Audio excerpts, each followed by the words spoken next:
तो फ्रेंड्स, आपका स्वागत है आपके अपने channel the research of knowledge में। आज की ये जो वीडियो होने वाली है ये बहुत हेल्दी होने वाली है दोस्तों, क्योंकि आज हम पढ़ने वाले हैं मिनरल न्यूट्रिएंट्स के बारे में। तो बिना किसी देरी के ये वीडियो शुरू करते हैं। बट शुरू करने से पहले आपसे एक हम्बल सी रिक्वेस्ट है कि आप इस चैनल को सब्सक्राइब कर दीजिए, अपने फ्रेंड्स के साथ शेयर कर दीजिए, और अगर ये वीडियो आपको अच्छी लगे तो इसको लाइक भी कर देना। तो आज की ये जो सबसे पहला टॉपिक है वो है मिनरल न्यूट्रिएंट्स का। मिनरल न्यूट्रिएंट्स हमारे होते हैं जैसे कि जिंक हो गया, मैग्नीशियम हो गया, कैल्शियम हो गया, सोडियम हो गया, कॉपर, फ्लोरीन, ये सारे हमारे मिनरल न्यूट्रिएंट्स होते हैं। ये मेटल्स भी हो सकते हैं, ये नॉन मेटल्स भी हो सकते हैं, ये सोल्ट्स भी हो सकते हैं, एक्सेप्ट दीज 4 एलिमेंट्स। इन 4 एलिमेंट्स को छोड़ करके ये हो सकते हैं। ये वो 4 एलिमेंट्स कौन कौन से हैं? वो 4 एलिमेंट्स हैं हमारे हाइड्रोजन, हमारे नाइट्रोजन, हमारे ऑक्सीजन, हमारे कार्बन। मैक्रोन्यूट्रिएंट्स के बारे में अगर हम बात करें तो मैक्रोन्यूट्रिएंट्स में आते हैं हमारे कार्ब्स, हमारे प्रोटीन्स, हमारे फैट्स। कार्ब्स में हमारे आते हैं जैसे कि ब्रेड हो गया, कोई फ्रूट हो गया, एप्पल हो गया, पोटैटो हो गया, बनाना हो गया, ये सारे हमारे कार्ब्स प्रोवाइड करते हैं हमारी बॉडी को। जबकि जो प्रोटीन होता है वो हमें मिलता है फ़िश में, मिल्क में, एग्स में, बटर, चीज़, इन सब में हमारा प्रोटीन्स मिलता है।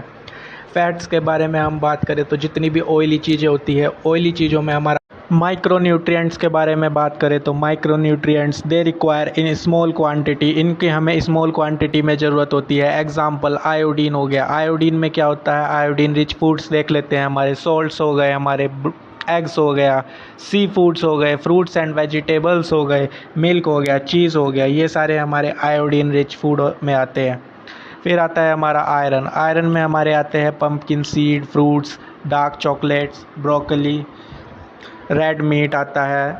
आयरन रिच फूड्स ये सारे होते हैं legumes, leafy greens, whole grains, tofu जिसको हम पनीर के नाम से जानते हैं, ये सोयाबीन का पनीर होता है। तो इन सब में आपका आयरन प्रेजेंट रहता है। जिंक के बारे में बात करें तो 8 फूड्स हाई इन जिंक होते हैं, जैसे कि पम्पकिन सीड हो गया, डार्क चॉकलेट हो गया, गार्लिक हो गया, सिसमम सीड हो गया, वाटरमेलन सीड्स हो गया, वीट हो गए, हमारे स्क्वैश सीड्स हो गए, चिक पीस हो गए। तो इन सब में हमारे क्या प्रेजेंट रहते हैं?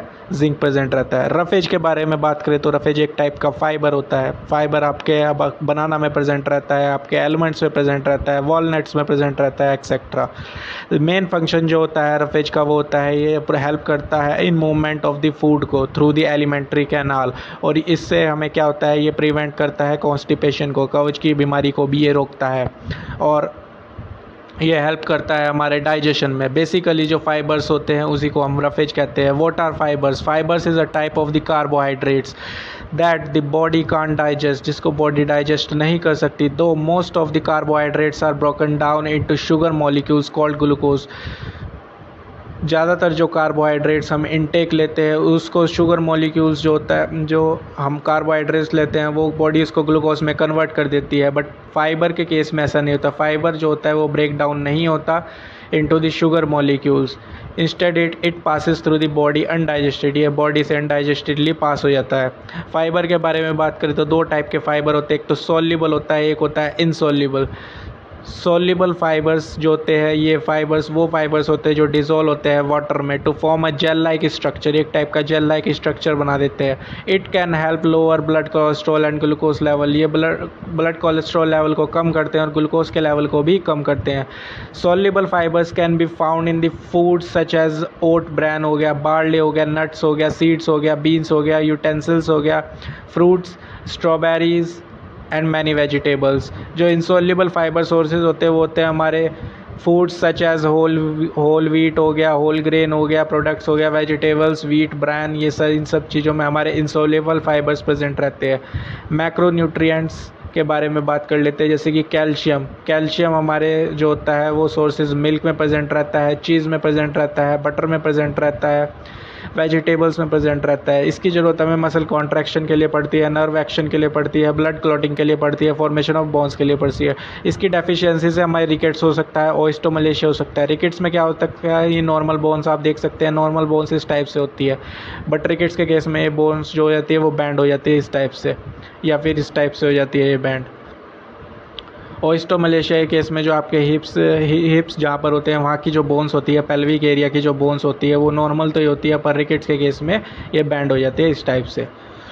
फिर हम बात करते हैं फॉस्फोरस की। फॉस्फोरस रिच फूड्स कौन कौन से हो गए? एग्स हो गया, कॉटेज चीज़ हो गया, मिल्क हो गया, पम्पकिन सीड्स हो गया, ये सारे हमारे फॉस्फोरस रिच फूड्स होते हैं।